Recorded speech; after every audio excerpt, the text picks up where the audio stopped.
The room is grey, the sunlight's gone, yet somehow still the day drags on. I sit curled up upon my bed, with all their voices in my head. The things they've said, the things they've done, the words unpicked, I'm undone. 100 cuts no one can see, 1,000 doubts surrounding me. Their words still cling like smoke and glue, and I wonder, are their words true?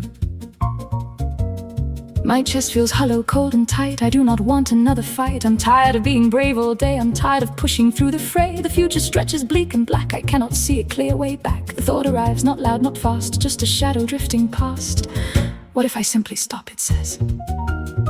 You've carried this for endless days. And suddenly the room feels small. No air left inside these four walls. The color drains from everything. The world becomes a wearying sting.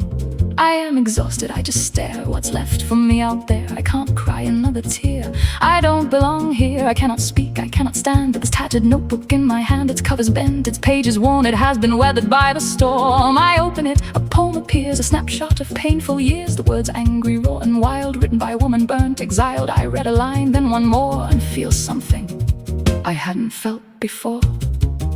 Not joy, not hope, not quite, but curiosity in the night. I turn a page, then turn another. Every poem calls out to the other. The rhymes connect, the rhythms flow, and something deep begins to glow. I notice now my breathing's changed. The room no longer feels deranged. The rain outside no longer weeps. It taps a rhythm soft and sweet.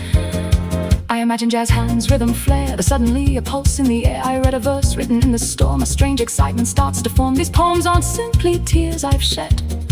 They're pieces forming a story thread. Every page says, you made it through. Every rhyme shouts, the power's within you. A warmth rises beneath my skin. A tiny flame sparks deep within. I sit up straight, a blink, then grin. Because a thought has just walked in. These poems almost sound like a feeling races through my chest, a sudden flutter, bright unrest songs. The word hangs sparkling in the room like flowers springing into bloom. I laugh at noticing the rhythm and rhyme. The first laugh in quite some time, because now my mind begins to race. Possibility floods the space. This poem could be verse one here, that one could be a chorus there. That line could soar, that line could swing, and all at once the pages sing. Now I'm excited.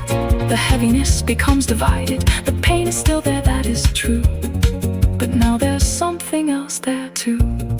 I begin pacing round the floor. Ideas are pouring through the door. Characters, dialogue, scenes, costumes, some dance routines. Spotlights blazing through the dark, songs exploding with a spark. Then suddenly the idea crashes into me. Write a musical, write a musical, write a musical. The thought echoes twice. The thought feels brilliant, clear, precise. A musical. Now everything shifts, the room expands, the future lifts. Moments ago I felt impossibly small. Now I imagine the curtain call.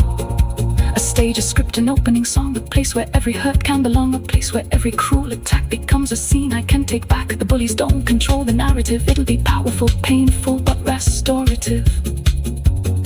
The bullies don't get a say in edits made. They won't determine how I'm portrayed. For years they've owned too much of me, my confidence, my energy. But suddenly I understand. The pen is still here in my hand. A rush of joy shoots through my chest. The strongest feeling, the best. Not happiness that's borrowed or thin, but purpose roaring from within. Because what if every awful day, every time they chipped away, has somehow brought me to this place? The story only I can retrace.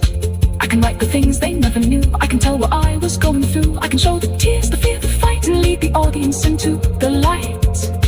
Perhaps someone sat in row G will hear a lyric and whisper, that's me.